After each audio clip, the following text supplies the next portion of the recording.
Welcome to the Manuchehri podcast. Over the last 30 years, it has been my joy to assist humanity in aligning with their magnificence so they may heal, discover their natural gifts, and communicate with loved ones living on the other side. May you also experience delight while we dance in the powerful, intuitive world of energy. Let's get going. Hello, and welcome to Where Energy Meets the Divine.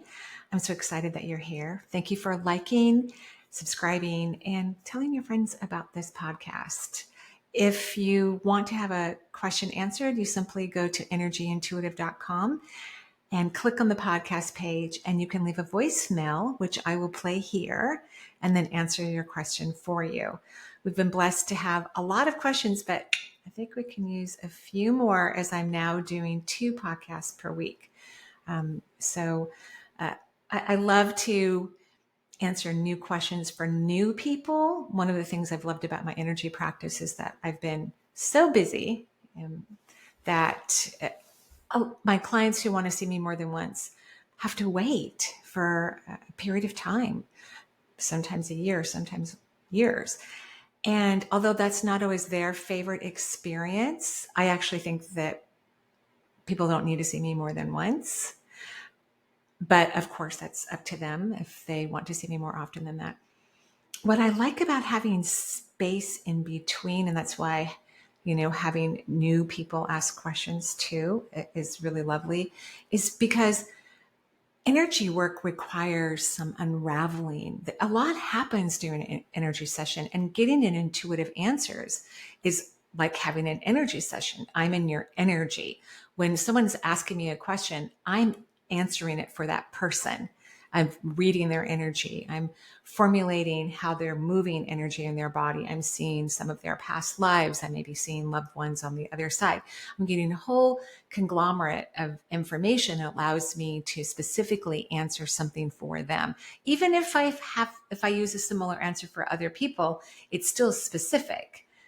We could have 3 people leave this very same question, and I might answer it differently for each one because people are very unique. Our thoughts create our reality, right? It's one of the ways we manifest, although that's not how we're supposed to be manifesting. We want to manifest really from our emotional response system. We want to manifest through excitement and joy and delight and gratitude.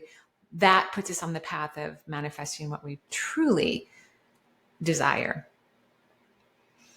But it can take a while for the consciousness of new information or the energy that is expanding during the time of a reading to start to create these new perceptions, start to create a different vessel of energy. Sometimes when I'm working on the brain, which is one of my favorite places to work at, when I'm working on the brain to help someone heal an aspect of their physical mind, so I mean like anatomical physical situation, as I'm scanning their brain, I'm looking for an area that's like misfiring. So I'm almost looking for sparklers in their brain. And it can take me a little while even to find it if I'm blessed enough to actually see a sparkling aspect going on in the brain. And then when I can visualize it, I unwind it. It takes a little time for the energy to unwind. And one of the things that happens while this energy is being changed, and it doesn't really matter where it is in the body, but I'm just using the brain as an example, it's actually affecting that person's neurological system. It's affecting even a past life. Energy work is extraordinarily powerful. So we want to let it cook, if you will. We want to let it simmer. We want to let it work very deeply and profoundly in the body. So just some food for thought in terms of energy medicine. Patience also truly comes up when it comes to reading energy and having psychic impressions, working with the divine consciously, communicating with loved ones who no longer live in the earth realm. We're so used to this quick answer. The other day, I can't remember right now what I was looking up to do, but I couldn't figure something out. It was something mechanical in the house. And so I went to YouTube, put it in the search engine, and it showed me videos on exactly, I've done this many times for many little projects in the house. It showed me exactly what I needed to do, step by step instructions. We're so used to getting our answers very quickly from the technology which has graced the planet. And I say that authentically. Some people think, and I'm not saying that any of the listeners think this, but some people think that when I'm speaking about things that I'm being facetious or I'm kidding. But that's not true. I actually mean everything that I say deeply. Deeply. I was once teaching a class and we were talking about relationships. And my mom, who is just amazing right now, she's just adorable. She's in her late 80s. And one of the reasons why I think she's adorable and she's so fun right now is because she can't remember a lot of her history. She doesn't have Alzheimer's, but she has some age-related dementia. And my mother was the type of person for a very long time would focus on negativity and kind of rest, as many people do. And we all do to some degree in certain areas of our life. She would kind of rest in victim consciousness. So now that she can't remember some of the things that she was very disappointed about and kept kind of recharging this energy in her body, she is just a blast to hang out with. And she's so incredibly loving. And I was explaining this in a class. We were actually talking about the brain. I was teaching a Reiki workshop.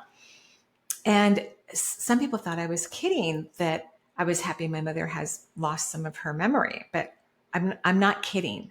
I actually mean what I say. Really. I'm happy for her. She's happier. And when we interact with her, it's a complete joy. It's a win-win scenario. So patience, back to what I was talking about. Patience is required as you grow and expand in using your multisensory abilities in the multisensory world, in the spiritual realm. Because we're so used to putting something in a search engine and then lo and behold, not only can we get PDF instruction, we can actually get videos. We could get pure audio answers if we want to, and they're effective and they're useful and they work. So we're so used to having this instant gratification of, how to fix your vacuum cleaner, even the model and the type based on the age of the vacuum in a really short period of time without even getting a manual or taking it to the shop, that we somehow think that spirituality is like that. And it's typically not. It requires a quiet mind. It requires patience. It requires you to be present within your physical form often. It requires you to know yourself more deeply, perhaps, than you do right now. It requires you to wait for the information. So let's say you want an answer to a question and you deserve all the answers and all the solutions, especially high vibrational answers and solutions. There are answers and solutions on every vibrational level and energy. All of it moves all the time, and it's rapid movement. That means the faster it moves means it's moving at a higher vibration. So joy, present moment, authentic happiness is a very high vibration. The universe, the multisensory world, God, creation, source, vibrates even higher than that. And then solutions to situations that we don't want, the situation we don't want and the solution we don't like either. These are lower vibrational answers. So as we lift our vibration, which could take time, it could take a day to go, well, I got all these answers, but I really don't like any of them. They're really not going to help me. So I need to raise my frequency. I need to get happier. I need to be patient. I need to sit inside of myself. I need to quiet my mind so that my subatomic particles inside of me and around me will start to raise in vibration, and then hold that vibration, which doesn't mean you have to hold it forever, but a couple minutes, 5, 6, hopefully longer. But that's what creates a frequency. And it's the frequency of the subatomic particles, when you hold them even for a couple minutes, that's where you get the solutions that you go, oh, great idea. I'm going to do that. That's amazing. And it's not a compromise. It's not a heartache. the universe is literally genius when it comes to knowledge and answers. And we're part of the universe. We are geniuses too, every single one of us. But we don't give ourselves often the patience or the time to raise our vibration in order to get an answer. If I have a personal need and I need to seek out personal knowledge, because believe me, to answer psychically a question for someone I have never met is a million times easier than anyone I'm emotionally connected to, including my relationship with myself. So it takes even more time and more energy, more patience to wait. So if I'm frustrated or angry, I don't even bother trying to get an answer. That's going to be a waste of my time. My job is to recalibrate my subatomic particles, all of our job, all the time, really, in our personal life on Earth, because the vibration has changed so much on planet Earth. And humanity is working on aligning to the highest frequency that's available to us, which most people don't do. They don't even get close to the highest frequency. I'm sure I'm not even vibrating in the highest frequency that's available for humanity. But if we can become patient and very loving to ourselves and extremely kind and wait and have patience, then when our energies elevate it because we did something fun, we felt good about ourselves, we ate good food, we took a little nap, we decided not to take something personally, we let go, we surrendered. There's a million ways to reevaluate your energy and get it to calibrate into the frequency of what you would desire as a solution that the logical mind cannot find. Logical mind cannot find mystical answers or solutions. They're magical. They're going to surprise you. They're fun. They're amazing. So when you do these things, then you ask the question. And the way I like to ask questions, I even rewrite them in my brain as clients are asking me in their fearful anxiety, terrified, worried, depressed ways, which not everybody does, but, percentage, more than half for sure. In my mind, I'm rewriting their questions. So if someone were to say to me, where's my partner? I've been waiting a long time, and they have every right to be concerned or disappointed or sad. It's not about not wanting them to be that way. But when you ask a question in desperation or fear or anxiety, the universe doesn't understand that frequency. It doesn't move in that vibration. So you have to ask it differently. So as a client would be saying that to me, where's my partner? I've waited so long. I worked really hard. I don't want to be alone anymore, or whatever, their concern is in my brain, because I'm listening to them. But I know if I ask the question or connect to the way they're asking the question, I'm not going to get a solution either. I'm going to have to work really hard to kind of move through this molasses type way of trying to get a solution. So I will say in my head, please express to me whatever is in the highest good about partnership or union for this individual. So I'm not asking where's the partner and why is it taking so long, and let's please eradicate their disappointment and their fear and their anxiety. I'm not using any of that language. I'm asking for whatever's in the highest good. Humanity can't even imagine what's in the highest good, because highest good is God consciousness. Just like if we were to look at conflicts around the world, the highest good is that one of the warring parties stops. That's the highest good. It's not about tit for tat or you did this, so I'm going to do that. None of that is the highest good. All of that is pure ego, fear, lies, deception that leaders are having with each other that unfortunately are affecting the masses and really the whole world in terms of sorrow and disappointment. So the highest good is something that you couldn't imagine. And yet we need to know whatever's in the highest good to get to the best solution for any potential issue or problem. And we can do that. But we have to quiet our mind. We have to raise our vibration. We have to be patient and wait. And believe me, it's worth it. Because as you practice these techniques, you'll get comfortable with your energy in a high frequency, that you won't go back to lower vibrational answers or solutions. You will maintain your vibration and high frequency, and you will be able to get answers quickly and fast and solutions that make you happy and sing to your heart. And that's what consciousness is all about. That's consciousness, to be aware. Okay, I'm going to go ahead and answer questions now. I hope our beginning to our conversation was helpful. I had fun. I always have fun when I do a podcast. It's a great joy. My name is Carrie. I am in Tacoma, Washington, and my father passed away in July of 2023, and I the odd thing that I'm dealing with since his passing is actually my partner's family. What I think is treating me cruelly or being, well, they've always been belittling toward me. And I don't feel that I could be myself or express myself freely without ridicule or judgment or control.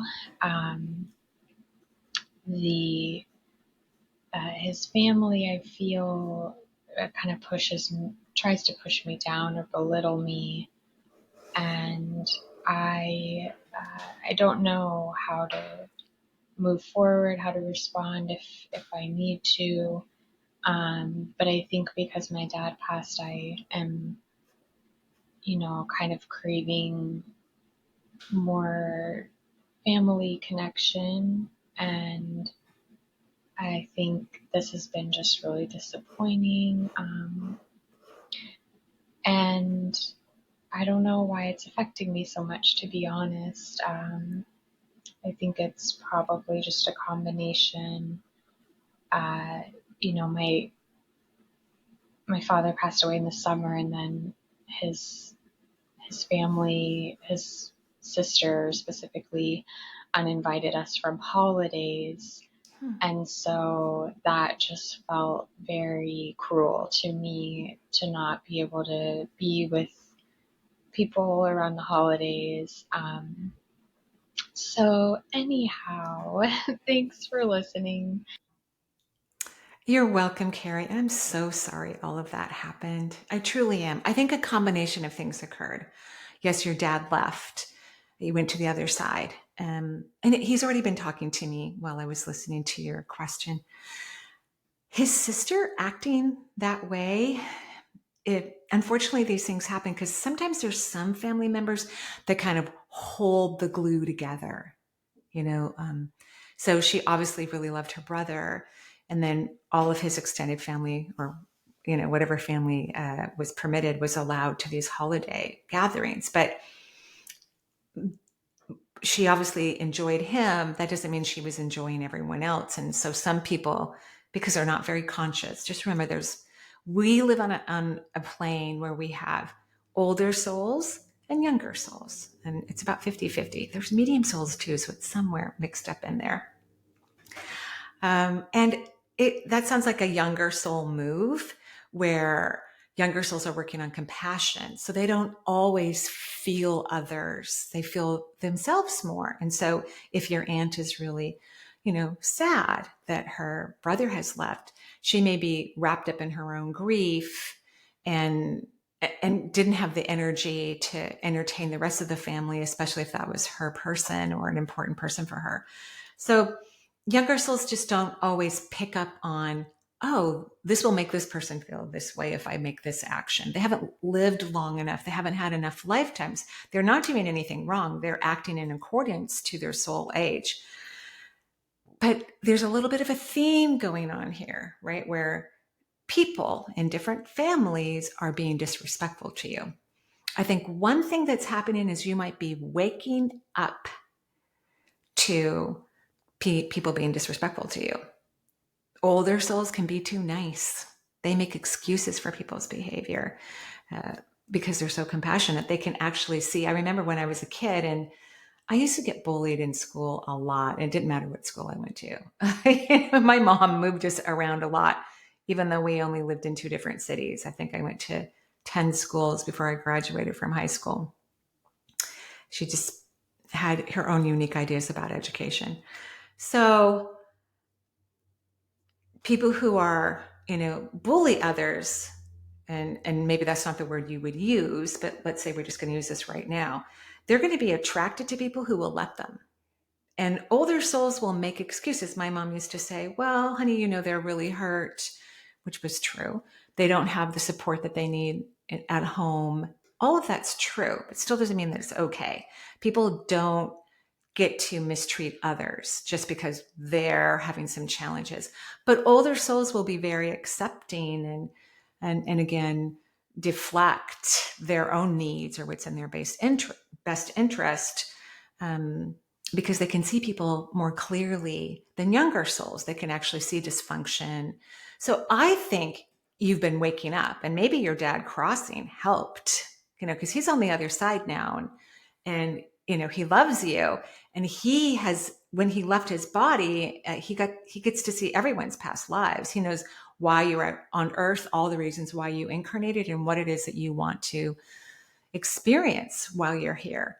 And probably one of those is self-empowerment. And so people who are bullied by others, because we're all responsible, like the people who bully are responsible for their behavior, and the people who are bullied or abused or misused, whatever words we want to, they're also responsible for the choices they're making energetically. It's a hard thing to teach when people are really being so hurt.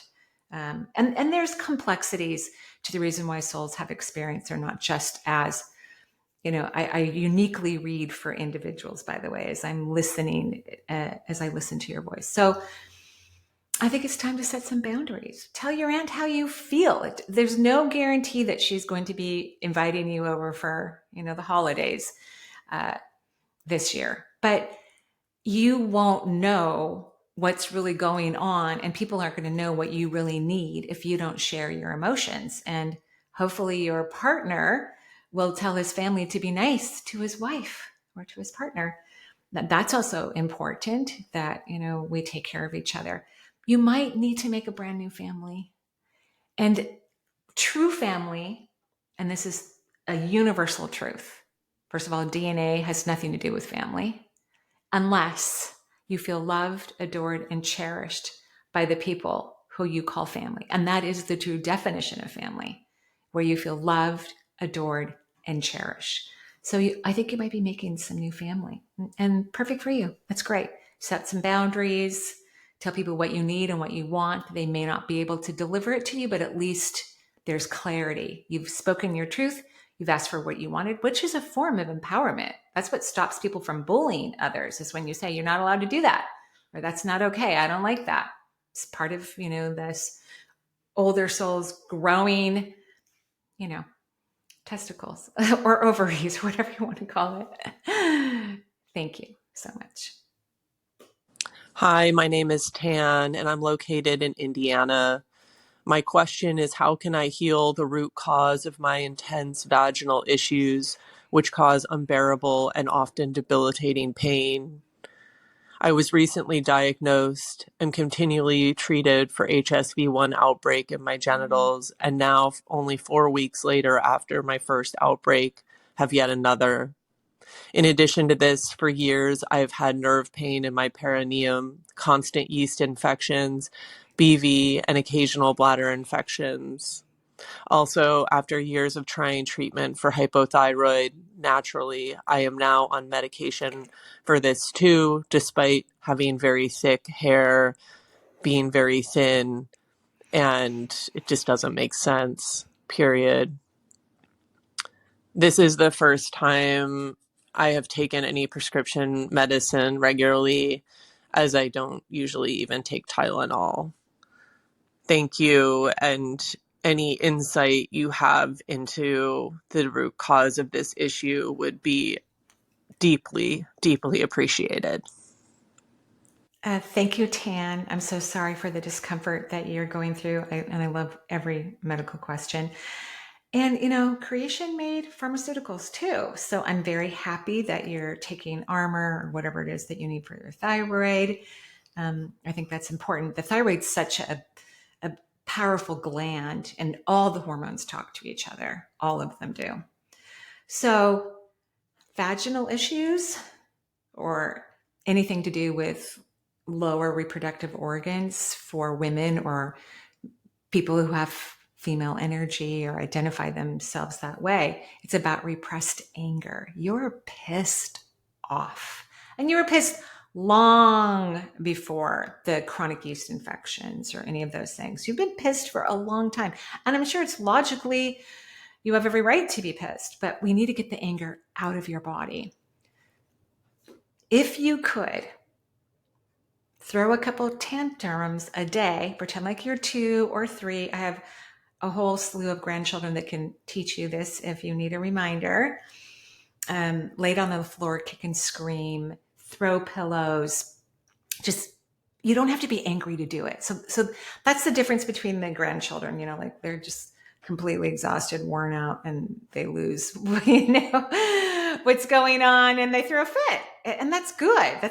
I'm always so proud of parents or caretakers who let young children express their anger. I mean, they get frustrated just like everybody else. They're told no multiple times a day. Well, I don't think my grandchildren are told no that often, which is great. So you're going to have to get mad. You don't have to be angry to do this exercise. You just can lay it on the floor and start kicking and screaming. You could scream in the shower. You could scream in the car with the windows rolled up. And I want you to really let it rip.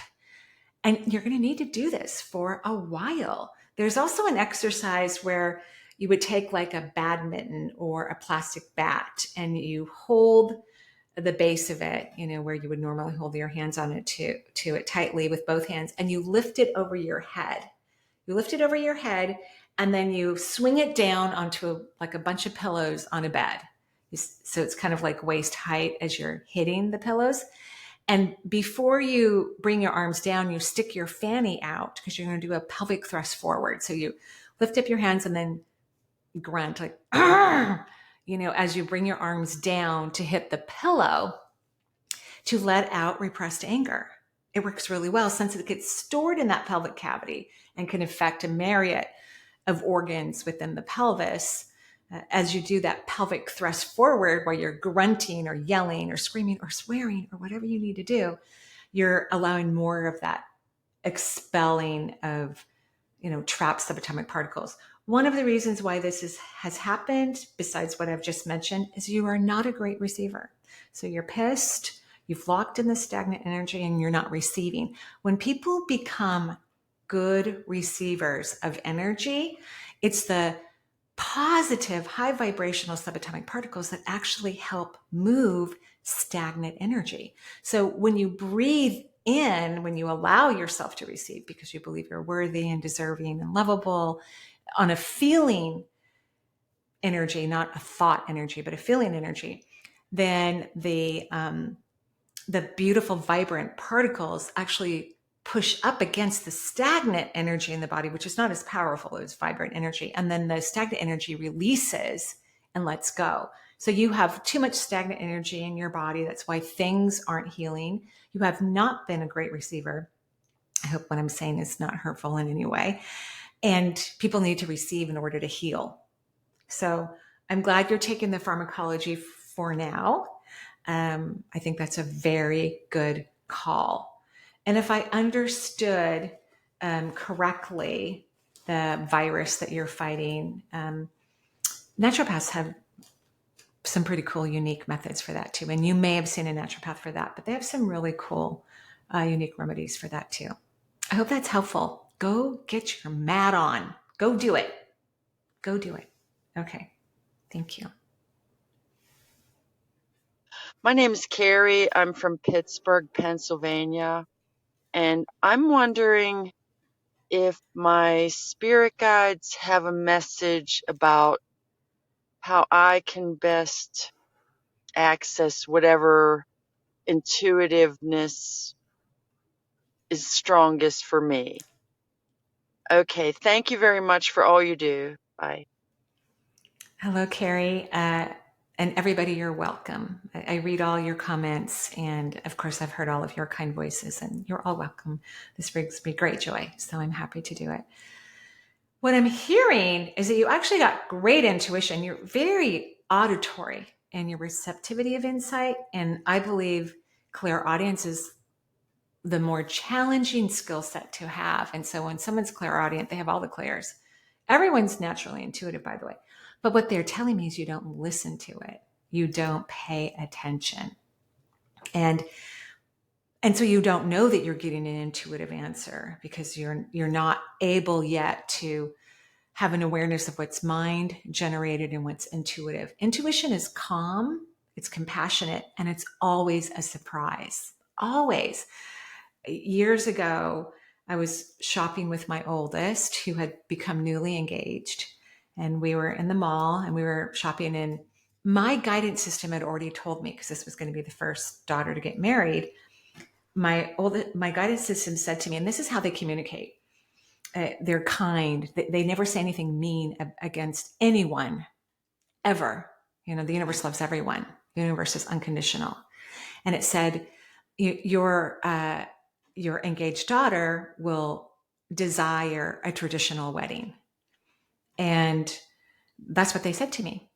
And I interpreted as that, I don't think I'm walking down the aisle with her. That's not traditional. It is becoming that way now, but this was like a decade ago. And I went, okay, good note to self. I won't be walking her down the aisle. Okay.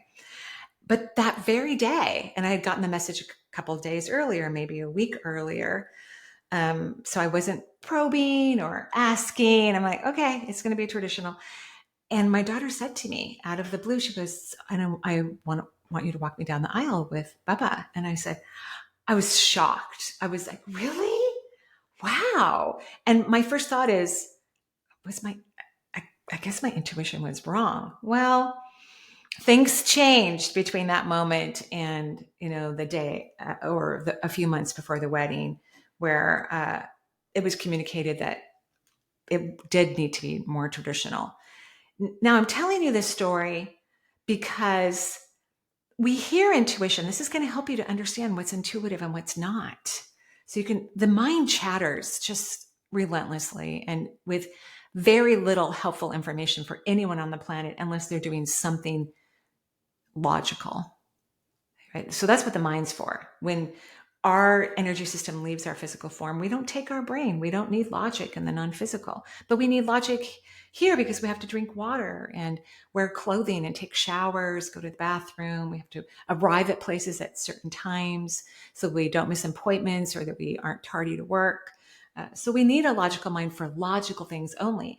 But humanity has gotten in this terrible habit of just overanalyzing and processing everything and really running their energy in fight or flight, which has nothing, again, to do with intuition. So when you have those moments where you go, that was an intuitive hit, even if the circumstances kind of play with your intuition, you're going to find out how accurate your insight is. Like, so I found out whatever months it was later, I'm like, my intuition was right. I think my intuition was also just preparing me because I had some other idea and it wasn't my wedding. So it's not supposed to be my idea. And it was a gorgeous wedding, to say the least. So remember, it's going to be surprising. It's going to be calm when you receive information. You're going to have it auditory. You're going to hear something in your head, most likely. But again, auditory people have all the clairs. It'll be calm, compassionate, and a little bit surprising in a good way. So start making notes of those moments so that you can get confirmation about, that was my intuition. I was right. Even if you question it, wow, yay. All right, I hope that's helpful. Hi, I'm just wanting to get a sense of where to focus my attention and energy in 2024. Thank you. Oh, hi, Simone. That's a very general question. Very general. I almost feel like I've heard it before, but hopefully this is the first time I'm answering it for you.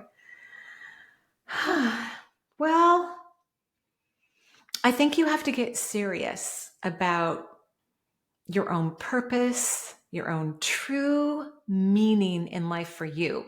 When people discover their magnificence, it really isn't about helping other people, by the way. And I'm not saying that is your drive. I'm not saying that at all. But for a lot of other people, it is. They're like, I want to find my purpose because I want to help people. I've heard that more times than I can count. And that's not actually how it works. Finding, discovering, living, enjoying, which true purposes, and we have many of them in one lifetime, they are incredibly fulfilling. They are jaw-dropping. Wow. And what I'm hearing is you need to put some more energy in that direction. Like, what are the things that turn you on and get you excited and are fulfilling for you personally?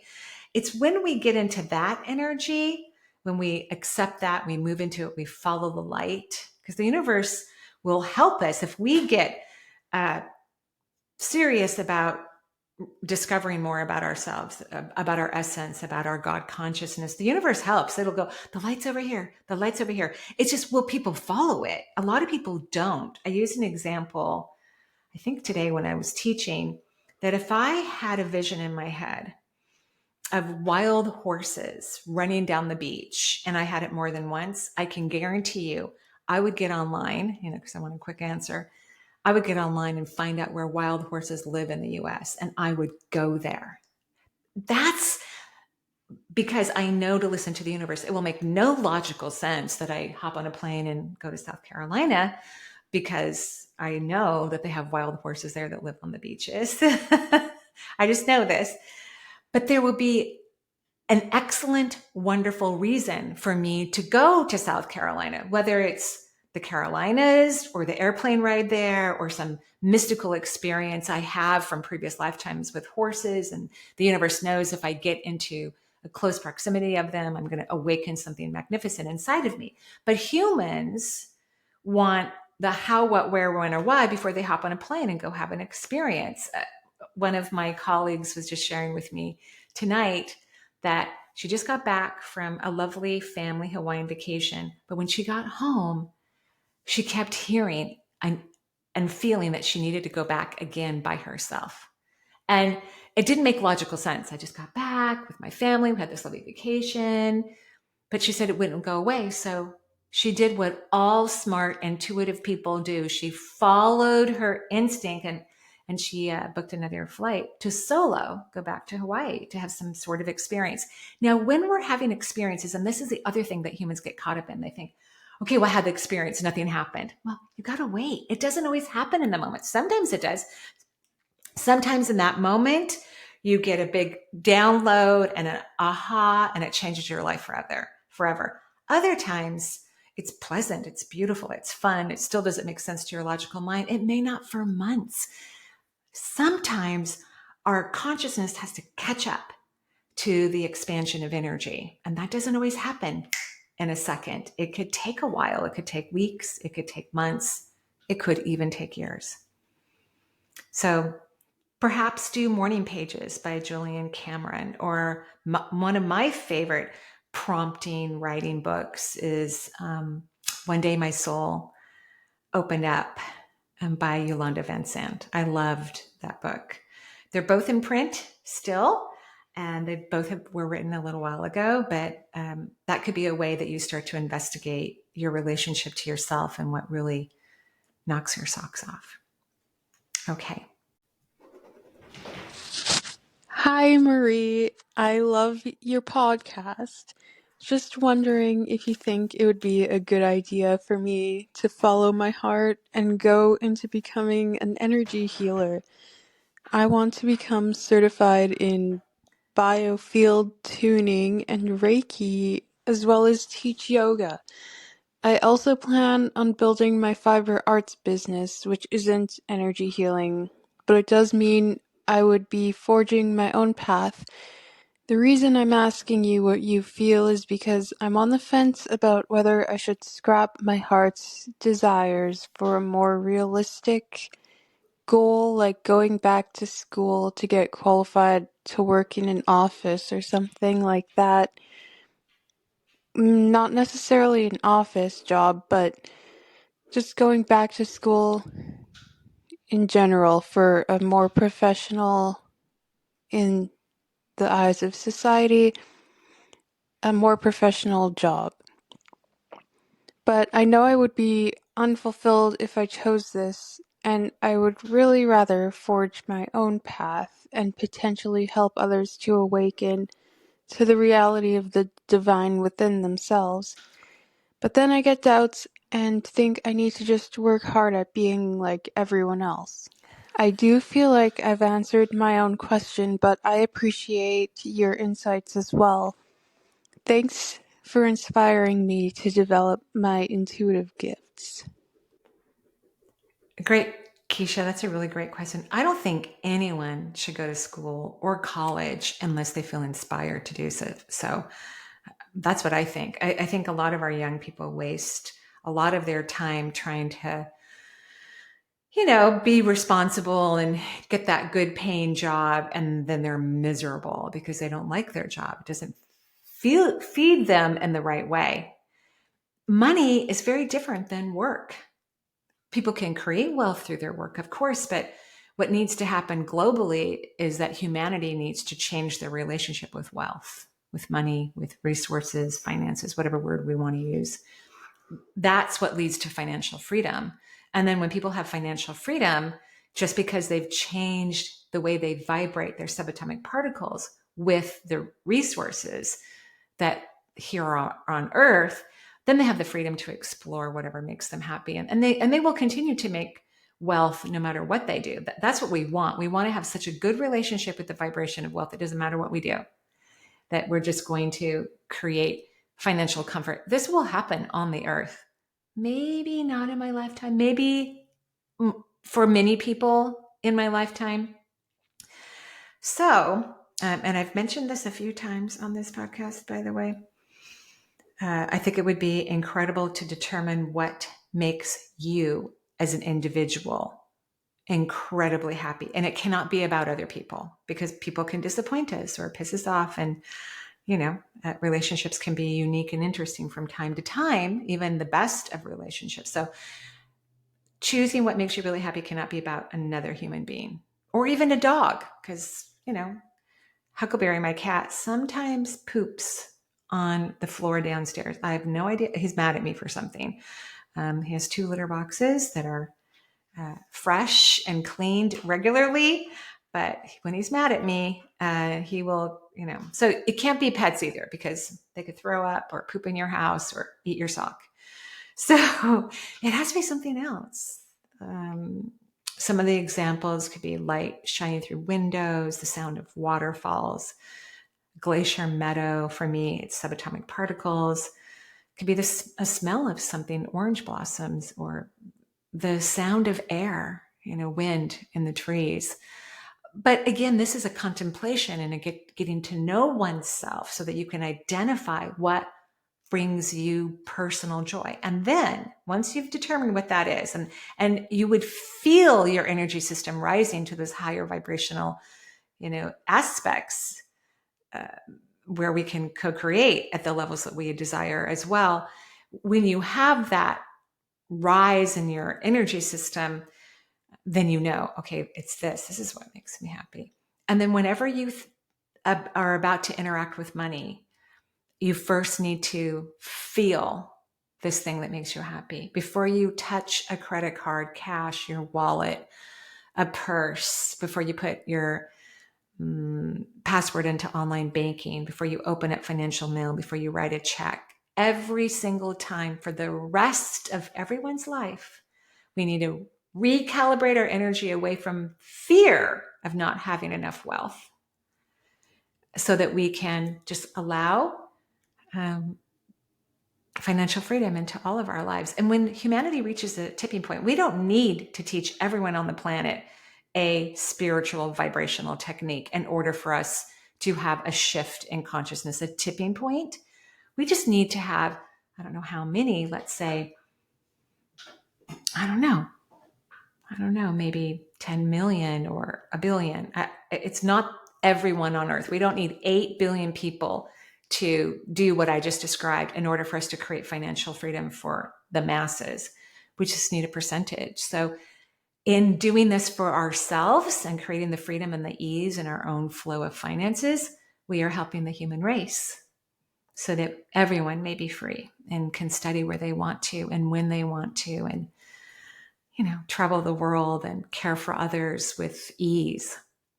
Thank you everyone for listening to the show. I hope you're having a beautiful day, and I will see you soon. Bye-bye.